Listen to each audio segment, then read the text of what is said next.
मैं प्रभु का धन्यवाद देता हूँ। इस संध्या समय आप नौजवानों के साथ सर्वशक्तिमान परमेश्वर के चरणों में आने का प्रभु ने एक और मौका दिया है। आइए आज शाम की सभा शुरू होने के पहले हम सिरों को झुकाएं, आंखों को बंद करें और प्रार्थना करें। हालेलुया। हमारे अनुग्रहकारी दयालु पिता, हम आपका धन्यवाद देते हैं इस संध्या समय के लिए। अजीजों के साथ प्रभु आपके चरणों में पवित्र वचन के सामने आने का आपने ये मौका दिया। पाप आज शाम की सभा हम सबके लिए आशीष का कारण हो। हम एक एक से आप बात करें, आत्मा में बलवंत होने के लिए आप सहायता करें। सब महिमा आप ही को देते हैं प्रभु। यीशु मसीह के मधुर नाम से हम मांगते हैं, आमीन। मैं प्रभु का धन्यवाद देता हूँ। प्रभु ने एक और मौका हमें दिया कि हम दाऊद के जीवन को पिछले दिनों में हम सीखते आ रहे हैं। अगली जीवन की कड़ी को हम ध्यान दें। आपको याद होगा हम लोग दूसरा सामुएल उसका 23वां अध्याय हम सीख रहे हैं और हमने पिछला सप्ताह देखा था कि दाऊद के अंतिम वचन, उस विषय को ध्यान देने के लिए परमेश्वर ने हमें मदद किया। और आप लोग अगर कोई पहली बार इस सेशन में भाग ले रहा है, हम विनती करेंगे कि आप हमारे पिछले सेशंस को भी सुने, जिसमें हम दाऊद का जीवन आरंभ से एक एक बात को देखते देखते यहाँ तक आए हैं।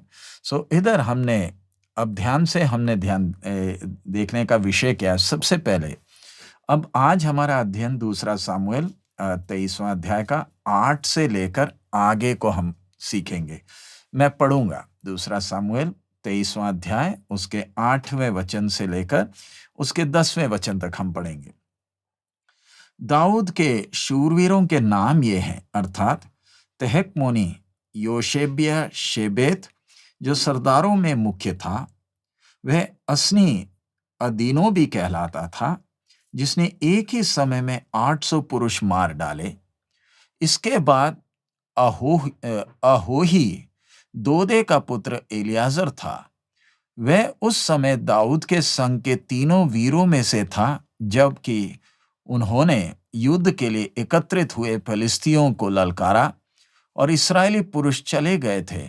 वे कमर बांधकर फिलिस्तियों को तब तक मारते रहा जब तक उसका हाथ थक ना गया और तलवार हाथ से चिपट ना गई। और उस दिन यहोवा ने बड़ी विजय कराई और जो लोग उसके पीछे हो लिए वे केवल लूटने ही के लिए उसके पीछे हो लिए। 11 भी पढ़ेंगे, 11 और 12 भी। उसके बाद आगे नामक एक पहाड़ी का पुत्र शम्मा था। फिलिस्तियों ने इकट्ठे होकर एक स्थान में दल बांधा जहां मसूर का एक खेत था और लोग उनके डर के मारे भागे। तब उसने खेत के मध्य में खड़े होकर उसे बचाया और फिलिस्तियों को मार लिया और यहोवा ने बड़ी विजय दिलाई। तो अब हम ये 8 से आगे को इस अध्याय में 38 आयत तक जब हम पढ़ते हैं तो कई लोगों का नाम दिया गया है और ज्यादातर लोग हम इन चीजों को ज्यादा ध्यान नहीं देते हैं। हम ये जो एक के बाद एक जिधर लोगों के नाम लिखे गए हैं और कईयों का नाम बोलने के लिए भी थोड़ा मुश्किल होता है। सो ऐसे चीजों को बहुत सारे लोग हम ऊपर से ऐसे ही पढ़कर निकल जाते हैं, ध्यान नहीं देते। लेकिन मैं चाहूंगा कि हम इस बात को समझना है कि परमेश्वर के वचन में हर वचन हमारे आत्मिक उन्नति के लिए दिया गया। पढ़िए रोमियो 15 का 4। रोमियो की पत्री 15वां अध्याय उसका 4था वचन हम पढ़ेंगे। जितनी बातें पहले से लिखी गई वे हमारी ही शिक्षा के लिए लिखी गई है कि हम धीरज और पवित्र शास्त्र के प्रोत्साहन द्वारा आशा रखें। इधर लिखी हुई बात, जितनी बातें पहले से लिखी गई, यानी सारी बातें जो वचन में लिखी। एक और आयत हम पढ़े दूसरा तिमोथी 3 का 16 और 17। इधर हमने जितनी बात लिखा है वो पढ़ा है हमने। अब दूसरा तिमोथी 3 अध्याय उसका 16 और 17। संपूर्ण पवित्र शास्त्र परमेश्वर की प्रेरणा से रचा गया और उपदेश और समझाने और सुधारने और धर्म की शिक्षा के लिए लाभदायक है, ताकि परमेश्वर का जन सिद्ध बने और हर एक भले काम के लिए तत्पर हो जाए। इधर लिखा है संपूर्ण पवित्र शास्त्र। हमने पहले देखा जितनी बातें, इधर संपूर्ण पवित्र शास्त्र बोलने का मतलब कि प्रभु के वचन में 66 पुस्तकों में लिखी गई एक एक बात हमारे लिए महत्वपूर्ण है, हमारे लिए लाभदायक है, हमारी शिक्षा के लिए, हमारे सुधारने के लिए, ताकि परमेश्वर का जन सिद्ध हो जाए। हमारे साथ होता क्या है, कई बार हम कुछ बातों को ज्यादा ध्यान देते हैं, कुछ बातें जिधर ये नामावली आ गई, वंशावली आ गई, और ऐसी कई बातें जिनको हम इतना ध्यान नहीं देते। जरा रुककर इस बात को समझें। परमेश्वर के वचन में से हम कुछ भाग को ज्यादा महत्व और कुछ भाग को कम महत्व ऐसे हम विभाजित नहीं कर सकते हैं। संपूर्ण पवित्र शास्त्र पूरा का पूरा मेरे लाभ के लिए है, मेरी आत्मिक उन्नति के लिए है। बेशक मुझे वो समझ में नहीं आया तो मैंने रुकना है उधर, इधर मेरे लाभ की बात है, इसलिए ना परमेश्वर की आत्मा ने ये बात को लिखा है। अब जैसे इधर हमने ये नाम पढ़ने में दिक्कत आती है, हमारे जान परिचित नाम नहीं है। दाऊद है तो बोलने में भी आसान है, लेकिन ये नाम कैसे बोले, योशेबिया शेबेत बोलने से ये इतना आसान नहीं है। तो बोलने का मतलब हम इसको टाल कर आगे बढ़ नहीं सकते, क्योंकि इधर सब हमारी आत्मिक उन्नति के लिए लिखा गया। इसलिए ध्यान रखना कि हम इन बातों में भी रुकें, मनन करें, क्योंकि इसमें भी बहुत गहरी बातें लिखी हैं। अब सबसे पहले हमने देखा इस अध्याय में दाऊद की अंतिम वचन। वो अपना अंतिम बातें करने के बाद ही इस अध्याय में बाकी कई लोगों की सूची दी गई है। इधर हम ऊपर पढ़े हैं दाऊद के शूरवीरों की नामावली। ये कब दिया गया है? दाऊद की अंतिम बात के बाद। सबसे पहले दाऊद अपना अंतिम बात बोल रहा है, उसके बाद दूसरों का दिया गया। अब इससे हमें सीखने के लिए क्या है? सबसे पहली बात हमने ध्यान देना है, ये शूरवीरों का नाम इधर क्यों दिया गया, इस कुछ बातें हैं। सबसे पहले दाऊद को आदर किया जा रहा है। कैसे आदर हो रहा है? ये शूरवीरों का नाम लिखकर कैसे आदर हो रहा है समझना है। इन लोगों ने दाऊद में वो भक्ति और वो धैर्य, वो दिलेरी दाऊद में देखा है, और दाऊद ने ही इनको ऐसे बनाया है। यानी दाऊद का जीवन इनको इतना प्रोत्साहित किया है कि ये आखिर में शूरवीर बन गए। आपने पहले भी हमने देखा होगा, हमने सीखा था कैसे एक समय इस्राएल में सारा देश जब गोलियत से डरकर भागा, एक ही दाऊद था। अब लेकिन दाऊद के समय में, दाऊद जब राजा बना, दाऊद के जीवन को देखकर अब हम देखते हैं शूरवीरों की पट्टिका। इससे हमें क्या समझ में आ रहा है कि दाऊद ने उनके सामने जो नमूना दिया, जीवन चलकर दिखाया, दाऊद की भक्ति, दाऊद की शूरवीरता, उसका धैर्य, उसका दिलेरी कितनों को प्रोत्साहित किया। अब अगली बात, दाऊद तो छाया है, किसका छाया है? मसीह यीशु का। अब जरा उसको तुलना कर देख लें, प्रभु यीशु के जीवन को देखकर कितने और प्रभु यीशु के पीछे निकल पड़े। तो इन शूरवीरों की पट्टिका लिखने के पीछे का पहला उद्देश्य, आदर किसको? दाऊद को।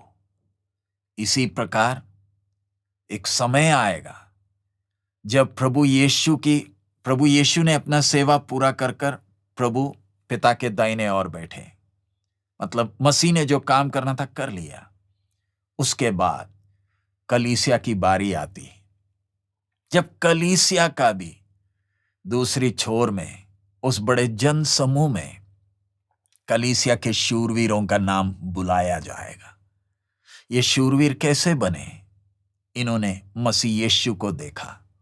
नौजवान, हमारे विश्वास और बाकी अन्य विश्वासों में फर्क क्या है? दुनिया में बहुत से विश्वास हैं, अलग अलग धर्म हैं, अलग अलग सोच विचार है, बहुत हैं, गिनती से बाहर है। लेकिन हमारा ये विश्वास बाकियों से भिन्न कैसे? फर्क क्या है? हम एक व्यक्ति को देखकर चल रहे हैं, हम एक सिद्धांत को नहीं, हम एक शिक्षा को नहीं, हम एक व्यक्ति को देखकर चल रहे हैं। और वह व्यक्ति कौन? हमारी जैसा एक साधारण व्यक्ति नहीं, सर्वशक्तिमान मनुष्य बनकर आकर हमारे सामने नमूना दिया। इसलिए मैं उस व्यक्ति मसीह यीशु को अपने सामने रखकर उनके जीवन को अपने लिए मापदंड रखता हूं कि जैसे वो चले, उनकी शिक्षा के लिए नहीं, उन्होंने चलकर दिखाया। बाकी बहुत से लोग शिक्षा देते हैं, हम उन्हें आदर करते हैं, गुरु का दर्जा देते हैं। लेकिन इधर प्रभु यीशु गुरु नहीं, मेरे विश्वास का कर्ता है। मैं उस व्यक्तित्व को देखकर चल रहा हूं। मेरा प्रयास पूरा क्या है? जैसे मसीह यीशु चला, मैंने भी चलना है। मेरी प्रार्थना भी प्रतिदिन वही है कि मैंने मसीह यीशु के कद तक बढ़ना है। सो इधर दाऊद की अंतिम बातों के बाद शूरवीरों की पट्टिका, वैसे ही मसीह यीशु के सेवकाई के पश्चात कलीसिया को आदर देने का समय आता है।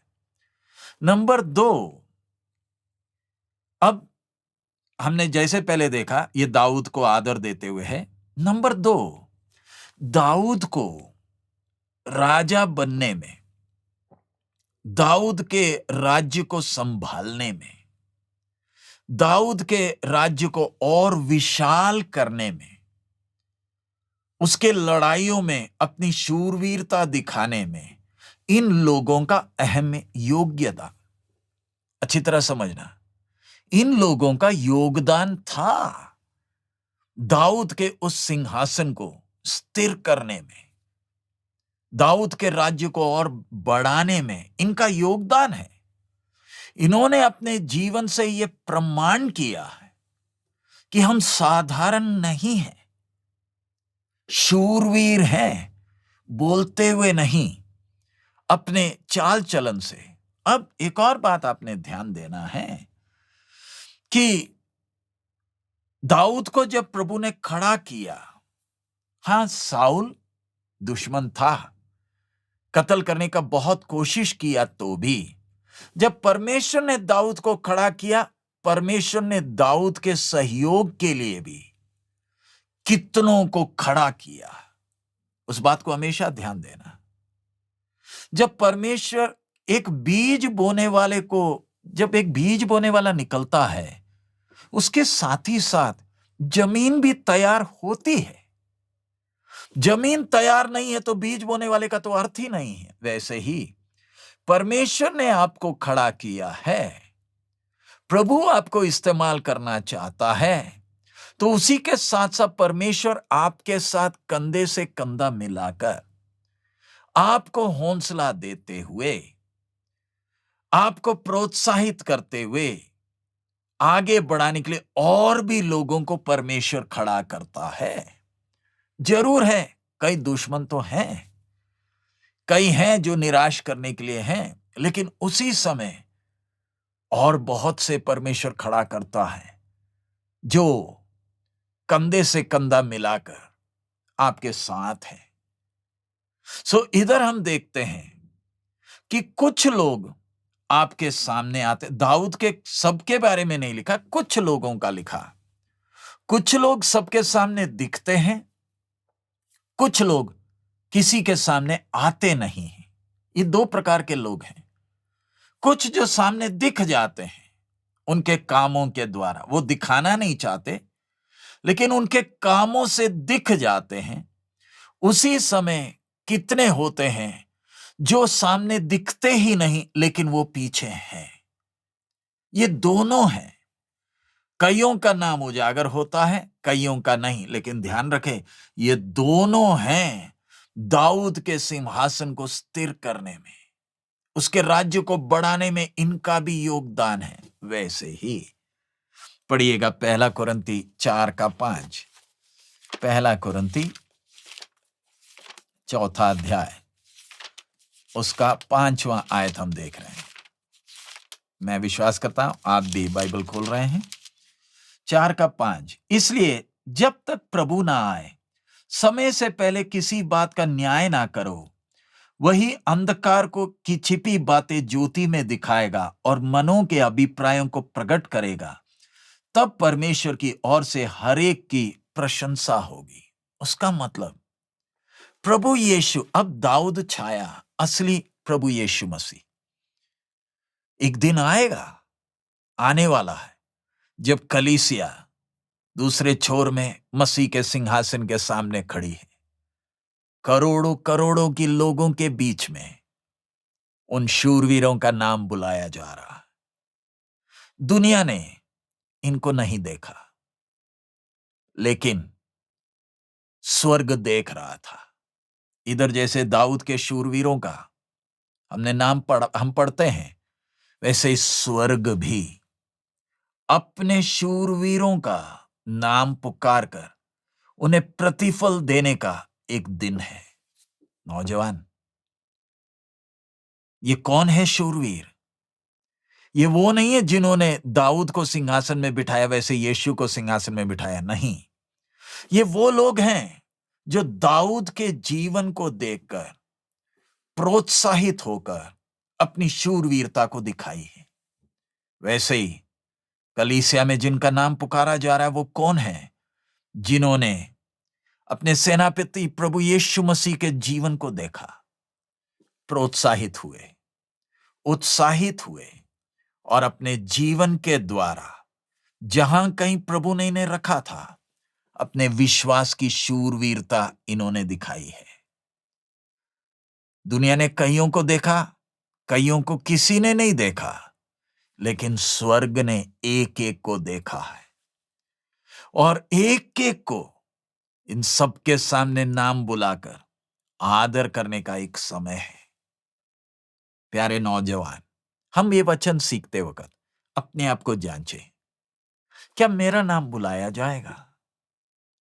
ये शूरवीर के बारे में हम देख रहे हैं, अभी हम एक एक कर कर देखेंगे। इन्होंने अपने जीवन में जो शूरवीरता दिखाई, मैं एक विश्वासी, क्या मसीह यीशु का जीवन मुझे प्रोत्साहित करता है, मुझे उत्साहित करता है? मैं क्यों बहाने मार रहा हूं? चलना तो चाहता हूं लेकिन चल नहीं पाता। क्या सामने का व्यक्ति प्रभु यीशु मसीह का जीवन मेरे लिए काफी नहीं, मुझे प्रोत्साहित करने के लिए? मैं किस आधार पर बोल रहा हूं चल नहीं सकता?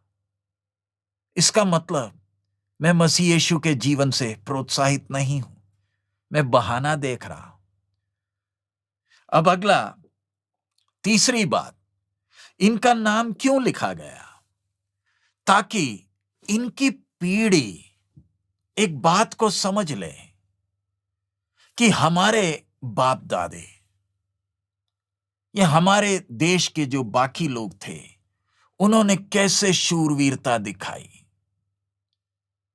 ताकि पीढ़ी भी, संतान भी दिलेर हो जाए और उस बात को लेकर आगे बढ़े।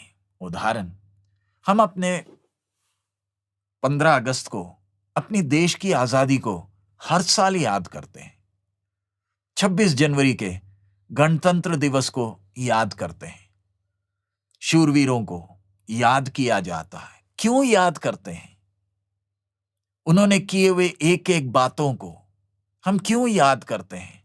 ताकि हमें एहसास हो अपने देश के प्रति एक गर्व हो कि हां, मैं भारत का नागरिक, मेरे देश के हमारे बुजुर्गों ने अंग्रेजों से आजादी पाने के लिए कीमत दी है। जब राष्ट्रीय गान गाया जाता है, बाल खड़े होते हैं। क्यों? देश के प्रति वो एक गर्व है और हम चाहते हैं कि हम उस गौरव को समझें और उस गर्व से दूसरों के सामने मैं भारत का नागरिक हूं बोलकर गर्व से हम चलें। ये भारत के नागरिक के प्रति नागरिक की सोच है। मैं चाहे अमेरिका में हूं, चाहे ऑस्ट्रेलिया में हूं, चाहे यूरोप में हूं, भारत का नागरिक बोलकर एक गर्व होता है। ठीक है, बाकी देशों जैसे हमने उतनी उन्नति नहीं की, कोई दिक्कत नहीं, लेकिन भारत का नागरिक होकर एक गर्व महसूस होता है। भारत के राष्ट्रीय झंडे को देखकर एक गर्व महसूस होता है। भारत के फौजी को देखकर एक गर्व महसूस होता है। मैं एक उदाहरण बोल रहा हूं। सच में मेरे पिताजी भी फौज में थे, 3 लड़ाइयां वो भी लड़े। देश के प्रति वो एक बात रहती है। सो बोलने का मतलब, हम अपने आजादी का दिवस क्यों मना रहे हैं? ताकि पीढ़ी याद करे, पीढ़ी भूले ना। इसी प्रकार इधर भी जो वंशावली दिया गया है, किसके लिए? ताकि पीढ़ी याद करे, तेरा बाप दादा एक शूरवीर था, कैसे अपनी वीरता तेरे बाप दादाओं ने दिखाई। मैं पिछले दिन हमारे परिवार के, मेरे पिताजी के परिवार के हम लोग सब इकट्ठा हुए थे जूम के जरिए और बात कर रहे। एक प्रार्थना सभा थी और पहली बार है, और उस सब देश भर में, दुनिया भर फैले हुए हमारे रिश्तेदार, चाचा लोग और बहुत से लोग, मतलब परिवार। सो उसमें 3/4 तो प्रभु के दास लोग हैं, प्रभु की सेवकाई में लगे हैं, अलग अलग जगहों में हैं। तब हम लोग प्रार्थना कर रहे थे, एक दूसरे को हौसला दे रहे थे कि हमारे बाप दादों का जो विश्वास, कई तो 103 कई 106 तक जिंदा रहे, वो इतने पढ़े लिखे नहीं थे, लेकिन उनका जो विश्वास, क्या हमें भी आज भी वो विश्वास है? हम बैठकर सोच रहे थे, चर्चा कर रहे थे, प्रोत्साहित कर रहे थे, प्रार्थना कर रहे थे, गाना गा रहे थे। प्यारे नौजवान, हम मसीह यीशु के पीछे निकले हैं। कितनों ने अपने जीवन का कुर्बानी दिया सच्चाई के लिए। आज भी कितने लोग विश्वास के लिए अलग अलग जगह में खड़े कीमत दे रहे हैं, सताव को सह रहे हैं, खुशी से सह रहे हैं। क्या आप और मैं, हम जो नौजवान हैं, क्या मेरे अंदर वो अभिमान है कि मैं मसीह के देह का एक अंग हूं? कितने शहीदों ने इस सच्चाई के लिए कीमत दिया, तो मैं क्यों डगमगाता हूं? मैं क्यों चिंता करता हूं? क्या मेरा प्रभु मेरे साथ नहीं? क्या उसका वायदा मेरे साथ नहीं? क्या अंत तक इस सच्चाई में खड़े होने के लिए मुझे मन है? मैंने किसी को धोखा नहीं देना, मैंने कहीं ठगना नहीं, मैंने बेईमानी नहीं करना, मैंने सच्चाई के लिए खड़े होना, मेरा जीवन दूसरों के लिए तसल्ली का कारण होना। जो भी मुझे देखे उसने प्रोत्साहित होना है, उसने मसीह यीशु को देखना है, मेरे जीवन के द्वारा परमेश्वर की महिमा होनी है। क्या वो समर्पण हमारे अंदर है, या हम अपने लिए जीते हैं? मैं यीशु के पीछे क्यों निकला? यीशु के लिए जीने के लिए है, या मैं अपने लिए जीने के लिए निकला हूं? सो ऐसे में ये वंशावली किसके लिए है? तीसरी बात, पीढ़ी को प्रोत्साहित करती है। तेरे को गर्व महसूस होना है कि तू कौन सी पीढ़ी में है, कौन से घराने का अंग है। मैं मसीह यीशु को मैंने जब अपनाया, प्रभु यीशु ने मेरे लिए जब जीवन दिया है, मैंने मसीह यीशु को देखकर चलना है। अब चौथी बात, दाऊद के जीवन को देखकर, अब इधर ध्यान दें, चौथी बात जो हम देख रहे हैं, दाऊद के जीवन को यह देखकर इतने शूरवीर निकले कैसे? उसका कारण है दाऊद का भक्ति। सबसे पहले कि किस प्रकार परमेश्वर को दाऊद प्यार किया करता था, कैसे उसने भजन संगीताएं लिखी हैं, कैसे वो नम्र था। हमने इसके पहले यही अध्याय के शुरुआत में देखा ना, कैसे बोलता है मैं यिशै का पुत्र, यानी कितना नम्र था, प्रभु को प्यार करता था। उसके कारण, प्रभु के नजदीक रहने के कारण, जब बकरी चराया करता था तब से ही गाना गाया करता था, इसलिए ना उसको दिलेरी भी मिली। दिलेरी मिली कैसे? परमेश्वर के नजदीक रहने के कारण। इसलिए इन्होंने भी दाऊद के वो भक्ति को देखा, इनके अंदर भी प्रभु के प्रति वो प्यार आने के कारण ही ना इनके अंदर भी वो धैर्य, वो दिलेरी पैदा हुई। अपनी शूरवीरता को इन्होंने दिखाया। पढ़िएगा प्रेरितों का काम 4:13, प्रेरितों का काम 4 अध्याय उसका 13वां वचन। जब उन्होंने पतरस और यूहन्ना का साहस देखा और ये जाना कि ये अनपढ़ और साधारण मनुष्य हैं, तो आश्चर्य किया। फिर उनको पहचाना कि ये यीशु के साथ रहे थे। दोबारा मैं पढ़ रहा हूं। जब उन्होंने पतरस और यूहन्ना का साहस देखा और ये जाना कि ये अनपढ़ और साधारण मनुष्य हैं, तो आश्चर्य किया। फिर उनको पहचाना कि ये यीशु के साथ रहे हैं। उनको क्या समझ में आ गया? इनको ये दिलेरी यीशु के साथ रहने के कारण मिला है, नहीं तो ये तो अनपढ़ है, ये साधारण है। जैसे उन्होंने दाऊद में वो भक्ति देखी, दिलेरी आया, वैसे ही जब एक व्यक्ति यीशु के साथ रहता है, उसके अंदर वो दिलेरी आती है। अपने विश्वास की शूरवीरता के लिए वो खड़े हो जाता है। उसके साथ साथ पढ़िए नीति वचन 28:1, नीति वचन 28वां अध्याय उसका पहला वचन हम लोग देख रहे हैं। 28 का पहला। दुष्ट लोग जब कोई पीछा नहीं करता तब भी भागते हैं, परंतु धर्मी लोग जवान सिंहों के समान निडर रहते हैं। धर्मी लोग जवान सिंहों के समान निडर रहते हैं। बोलने का मतलब, मैं अगर प्रभु के नजदीक रहूं, प्रभु की इच्छा के अनुसार चलूं, अपने आप दिलेरी आती है। वो विश्वास को दिखाने के लिए डरते नहीं, शूरवीरता दिखती है। इधर हमने जो देखा हुआ 4 बातें। सबसे पहले दाऊद के लिए आदर है, आदर किया जा रहा। नंबर 2, जिन्होंने शूरवीरता दिखाई उन्होंने प्रमाण दिया कि वो योग्य हैं। नंबर 3, बच्चों के लिए, अपनी अगली पीढ़ी के लिए। नंबर 4, भक्ति ने किस प्रकार वो दिलेरी लाया। ये 4 बातों को हम देखने वक्त आगे हम लोग देखते हैं कि कैसे अब इनका विवरण दिया जा रहा है। 8वां वचन, 2 सामुएल 23:8।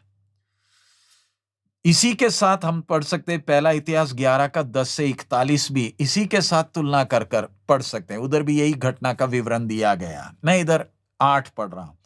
दाऊद के शूरवीरों के नाम ये हैं। अब आपको समझ में आया क्यों ये शूरवीरों का नाम दिया गया है। हम कई बार ऐसे ही पढ़कर निकल गए, हम सोचते व्यर्थ में, फालतू में लिखा है। नहीं, इसी प्रकार है गिनती के पुस्तक में जो वंशावली दी गई है, मसीह यीशु का जो वंशावली दिया गया, वचन में कोई भी भाग व्यर्थ नहीं। सारा का सारा पवित्र शास्त्र मेरी आत्मिक उन्नति के लिए। आगे, अर्थात तहकमोनी योशेब-शेबेत जो सरदारों में मुख्य था, वह असनी अदीनो भी कहलाता था। पहला व्यक्ति जो है तेहकमोनी योशेबिया शेबेत, उसके बाद उसका दूसरा नाम है अदीनो भी कहलाता है। यह है सबसे पहला, शूरवीरों में सबसे पहला नाम इसका आ रहा। और इधर लिखा है वो सरदारों में मुख्य था, यानी दाऊद के फौज में अभी तक हमने योआब, अबीशे, अमासा के बारे में ही सुना है, अब्नेर के बारे में सुना, लेकिन दाऊद का जब फौज का कैबिनेट बैठता है, उनको लड़ाई में आगे की रणनीति कैसे होनी है, राजा के साथ बैठकर सलाह देने में कई लोग हैं, उनमें यह अदीनो मुख्य है। यानी जरा अभी तक हम दाऊद को देखें, अब दाऊद के साथ योआब भी, योआब का नाम नहीं है इधर, पहला अदीनो का नाम है। क्यों? क्या मालूम चलता है उससे कि इसने एक समय में 800 पुरुष मार डाले हैं अकेले ने। यह किसी का पैर पकड़कर रिश्वत देकर नहीं, इसने प्रमाण दिया है, अपनी शूरवीरता को इसने दिखाया है। दाऊद को अभी हमने देखा ना, दाऊद के जीवन को देखकर एक एक ने अपने जीवन में जो शूरवीरता, दाऊद ने एक गोलियात को, इधर देखते हैं 800 पुरुष इसने अकेले मार डाले। यानी ये जब बैठकर रणनीति बनाता है, ये ऐसे नहीं बैठा, ये शूरवीरों में मुख्य है। इसके सामने आने से ही डर लगता है। क्यों? ये एक शूरवीर है, साधारण नहीं। और भी जो शूरवीर बैठे हैं, उनमें सबसे शूरवीर ये है, इसकी बातों को माना जाता है। नए नियम में हम देखें, पौलुस का जीवन जरा देखें, उसको भी परमेश्वर ने चुना। बाकियों के सामने वचन को अच्छी तरह जानता है, व्यवस्था को अच्छी तरह घोल कर पिया हुआ व्यक्ति है। व्यवस्था का विषय कहे तो निष्कलंक है। तो बोलने का मतलब, पौलुस किस प्रकार इस प्रभु के साथ चलते हुए अपनी शूरवीरता उसने भी दिखाई है। नौजवान, मैं और आप जब हम ये पढ़ रहे हैं, क्या हम ये अदीनों को देखते रहेंगे? क्या हम पौलुस को देखते रहेंगे? क्या मुझे और आपको प्रभु मौका नहीं दे रहा कि हम अपनी शूरवीरता दिखाएं? कैसे? अपने विश्वास के लिए खड़े होते हुए। हमने किसी को मारना नहीं, हम किसी की बुराई नहीं करते, करना भी नहीं है, किसी को कभी नीचा भी नहीं करना।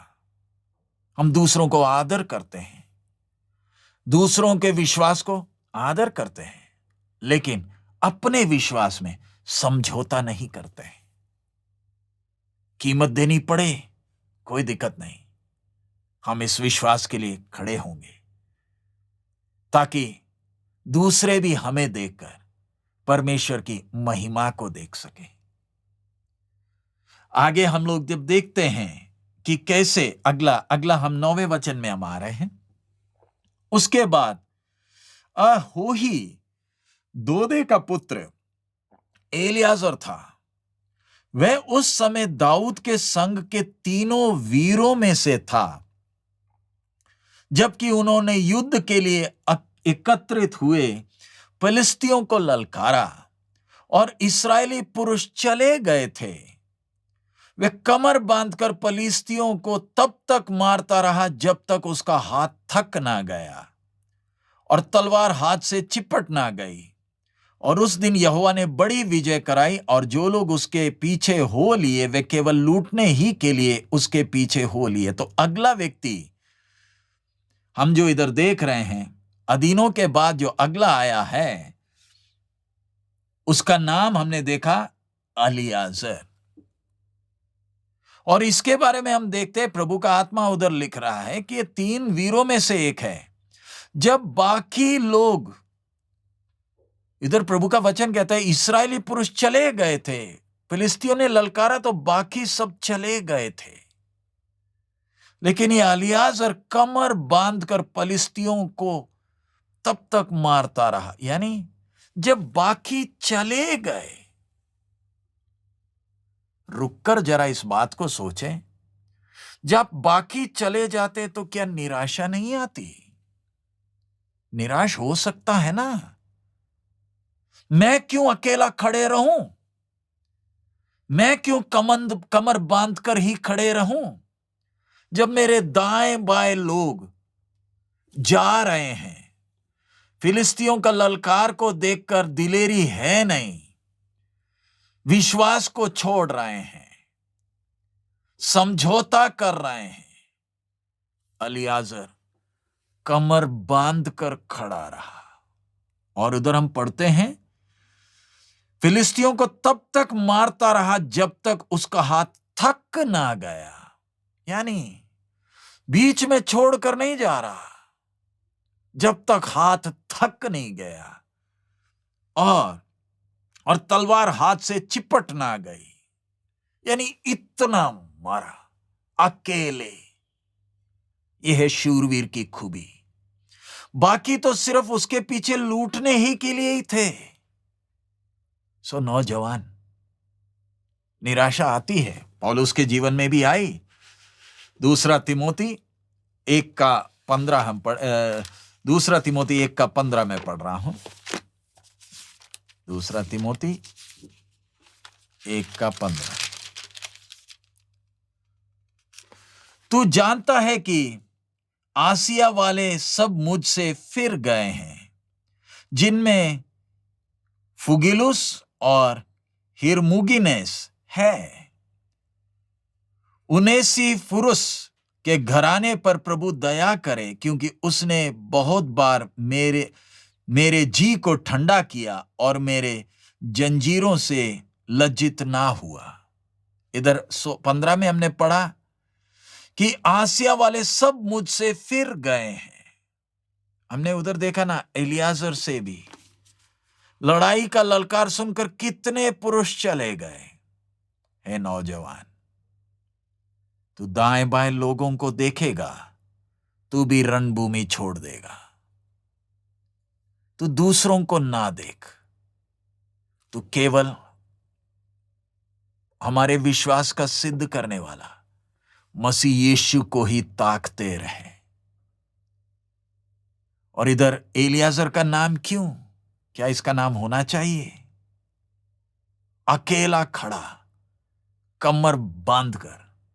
तेरे को इतनी दिलेरी कैसे? तेरे को ऐसे दिलेरी कैसे? एक दाऊद को मैंने देखा। दाऊद का जीवन मुझे प्रोत्साहित किया। और इधर हम लिखते हैं, तब तक मारता रहा, पढ़ते हैं, मारता रहा जब तक उसका हाथ थक नहीं गया और तलवार हाथ से चिपट ना गई। है नौजवान, स्वर्ग मुझे और आपको देख रहा है। मेरी वीरता क्या कुछ दर्शाने के लिए है? अगला हम देखते हैं, उसके बाद इसी के साथ हम देखते हैं 2 तिमोथी 4:16 और 17 भी देख लें। 2 तिमोथी 4:16 और 17। इधर हम पढ़ते हैं, मेरे पहले प्रतिवाद के समय किसी ने भी मेरा साथ नहीं दिया, वरन सब ने मुझे छोड़ दिया था। भला हो कि इसका उनको लेखा देना ना पड़े, परंतु प्रभु मेरा सहायक रहा और मुझे सामर्थ्य दी, ताकि मेरे द्वारा पूरा प्रचार हो और सब अन्य जातियां सुन ले। मैं सिंह के मुंह से छुड़ाया गया। मैं दोबारा पढ़ रहा हूं, मेरे पहले प्रतिवाद के समय किसी ने भी मेरा साथ नहीं दिया। पौलुस जीवन में कितनी निराशाओं को सामना किया है। आगे, वरन सब ने मुझे छोड़ दिया था। सब ने मुझे छोड़ दिया।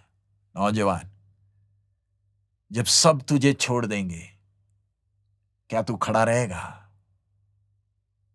मसीह के कारण क्या तू खड़ा रहेगा? भला हो कि इसका उनको लेखा देना ना पड़े, परंतु प्रभु मेरा सहायक रहा और मुझे सामर्थ्य दी ताकि मेरे द्वारा पूरा पूरा प्रचार हो और सब अन्य जातीय सुन ले। मैं सिंह के मुंह से छुड़ाया गया। बोलने का मतलब, मेरा प्रभु ही मेरे साथ था, कोई और साथ नहीं दिया। अगला 11 में हम देखते हैं, उसके बाद आगे नामक एक पहाड़ी का पुत्र शम्मा था।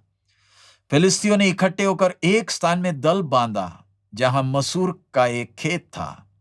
लोग उनके डर के मारे भागे। तब उसने खेत के मध्य में खड़े होकर उसे बचाया और फिलिस्तियों को मार लिया और यहोवा ने बड़ी विजय दिलाई। तीसरा जिसके बारे में हम पढ़ रहे हैं उसका नाम है शम्मा, जो कैसे दिलेरी के साथ वो मसूर की खेत में, जब बाकी लोग डर के भागे, अकेला खड़ा रहा, उसे बचाया और फिलिस्तियों को मार लिया और यहोवा ने बड़ी जीत दी एक के कारण। हमने जो अभी पढ़े हुए लोगों के नाम, योशेब-यशेबेत जिसे अदीनो भी कहलाते हैं, उसके बाद हमने एलियाजर देखा, उसके बाद हमने शम्मा को देखा। 3 लोग, इनके वो कार्यों को भी वर्णन किया परमेश्वर की आत्मा ने, जिसमें इनकी वीरता को दर्शाया गया। नौजवान, आपने देखा होगा 26 जनवरी को जब देश का राष्ट्रपति देश के शूरवीरों को आदर करता है, किसी को अशोक चक्र, किसी को शौर्य चक्र मिलता है, वो क्षण कैसा होता है जब गणतंत्र दिवस में बाकी सब प्रोग्राम शुरू होने के पहले देश का झंडा फहराया जाता है, राष्ट्रीय गान की आवाज आती है, फिर आवाज आती है, उस वीर सैनिक का नाम लिया जाता है जिसने देश की रक्षा में अपने जान को न्यौछावर किया है। और उस समय उसकी मां या उसकी विधवा या उसका करीबी कोई राष्ट्रपति के सामने आता है, आदर के साथ लाया जाता है। देश का राष्ट्रपति उसके सामने सिर झुकाता है। क्यों? इसने देश के लिए कीमत दी है। उनको आदर तौर पर एक सर्टिफिकेट दिया जाता है। हम आपके उस बलिदान को याद करते हैं। देश पूरा चुप आदर के साथ खड़ा। वो क्षण, इधर स्वर्ग, वो क्षण को जरा याद करें जो होने वाला है जब मसीह यीशु खुद अपने शूरवीरों का नाम बुलाएगा। है नौजवान, क्या उसमें मेरा नाम होगा? क्या आपका नाम होगा? हमने अपने विश्वास की वीरता दिखाई है। आज मेरा चिंता क्या है? मेरी पढ़ाई, मेरी लिखाई? दाऊद के साथ ये शूरवीर कैसे? आज कितनों ने अपने भविष्य को ताक में रखकर अपनी पढ़ाई, अपनी नौकरी, सबको ताक में रखकर मैं यीशु के लिए जीऊंगा, मैं यीशु के लिए निकलूंगा, दूसरों के सामने मैं नमूना दूंगा। जो भी मुझे देखे उसने मसीह यीशु को देखना है। कितने मिशनरीज निकल पड़े, ये सच्चाई को लेकर दूसरों तक पहुंचाया। ध्यान रखना, मैं दोबारा आपको बताता, हम किसी को नीचा ना करें, किसी को लालच ना दें, किसी को यह ना बोले कि यीशु के पास आने से तेरी समस्या दूर हो जाएगी। यह हमारा काम नहीं है। हमारा काम है अपने विश्वास के लिए दिलेरी से खड़े होना, चाहे कितना भी कीमत देना पड़े, मेरे साथ कोई भी ना हो, मेरे दाएं बाएं लोग विश्वास को छोड़ दे तो भी मैं इस विश्वास के लिए खड़ा रहूंगा। हमें से कितने फैसला करेंगे, कितने फैसला करेंगे? आइए सिर झुकाएं, प्रार्थना करें। ये शूरवीरों का नाम लिखने के पीछे प्रभु की योजना को हम ध्यान दे रहे हैं। अब आगे भी हैं, हम उनको अगली बार प्रभु की आमद में देरी अगले सप्ताह देखेंगे। मैं अपने आप को जांच कर देखूं, मेरा जीवन कैसा है। हालेलुया। आप एक नौजवान भाई या बहन है, एक जीवन प्रभु ने दिया। हमने देखा कैसे एक ने 800 को मारा, कैसा एक अकेला खड़ा रहा, दूसरा मसूर के खेत में खड़ा है, एक दाऊद और उसके आसपास के शूरवीर। हमने मसीह यीशु को देखा, प्रभु यीशु ने किसी को नहीं जान से मारा। जब दुनिया में कितने और उग्रवाद निकले हैं जो लोगों को मारने पीटने में तुले हैं, जान से मारने के लिए, लेकिन हमने यीशु की तरह, तुम हमें मारना चाहते मार डालो, कोई दिक्कत नहीं। हम अपना हाथ किसी के खिलाफ नहीं उठाएंगे, हम अपनी जबान किसी के खिलाफ नहीं। हमारा काम नहीं है समाज में बैर फैलाना, हमारा काम है समाज में हमारा जीवन दूसरों के लिए प्रोत्साहित का कारण हो। हमारे प्रचार से बढ़कर हमारे जीवनों को देखो, जो बदलाव परमेश्वर ने हमारे जीवन में लाया है। बेशक कीमत देनी पड़ेगी, लेकिन हम इस विश्वास में दिलेरी से खड़े हैं, ताकि जो निराश है वो प्रोत्साहित हो। पाप के बंधन में जो पड़े हैं वो पाप की गुलामी से छुटकारा पाए, नशे की गुलामी से छुटकारा पाए, बुरी आदतों से छुटकारा पाए, क्योंकि केवल मसीह यीशु ही एक व्यक्ति को पाप की गुलामी से आजाद कर सकता है। आसमान के नीचे पृथ्वी के ऊपर उद्धार पाने के लिए केवल एक ही नाम है, वो प्रभु यीशु मसीह का नाम है। हालेलुया। हमारे अनुग्रहकारी पिता, हम आपका धन्यवाद देते हैं, आपके पवित्र वचन के लिए धन्यवाद। प्रभु ये वचन को जब हम सुन रहे हैं, सीख रहे हैं, प्रभु हर एक नौजवान के अंदर आपकी आत्मा का कार्य हो। ये सच्चाई को जो जाना है प्रभु, हम आगे को अपने आप के लिए जीने वाले ना हो। आपको देखा है प्रभु, आपके जीवन के बारे में पढ़ा है, किस प्रकार स्वर्ग आपके जीवन से प्रसन्न था, कैसे पिता की इच्छा के लिए आप समर्पित थे। प्रभु आपके उस जीवन को देखकर प्रोत्साहित होकर, उत्साहित होकर अपनी दौड़ को पूरा करने के लिए हम एक एक को मदद करें। सब महिमा आप ही को देते हैं। हम एक एक को प्रभु, खास करके नौजवान, अपने जीवन के बारे में, भविष्य के बारे में सोचते हैं। प्रभु जिस किसी के ऊपर आपकी बुलाहट है, उसे पहचानने के लिए मदद कर। अपने शूरवीरों को तू खड़ा कर। इस YouTube के द्वारा प्रभु लोगों तक वचन पहुंचने का जो मौका मिल रहा है, अपने शूरवीरों को खड़ा कर। वो कहां बैठकर सुन रहे हमें नहीं मालूम। अगर कोई अभी तक तेरी पहचान में नहीं आया, आपकी आत्मा उसके जीवन में काम करे। सब महिमा आप ही को देते हैं, यीशु मसीह के मधुर नाम से हम मांगते हैं, आमीन। प्रभु यीशु मसीह का अनुग्रह, पिता का प्रेम और पवित्र आत्मा की सहभागिता हम सबके साथ अब से लेकर प्रभु यीशु मसीह के आगमन तक होती रहे, आमीन। प्रभु आप सबको बहुत आयत में आशीष दे। ये वचनों को और भी मनन करें।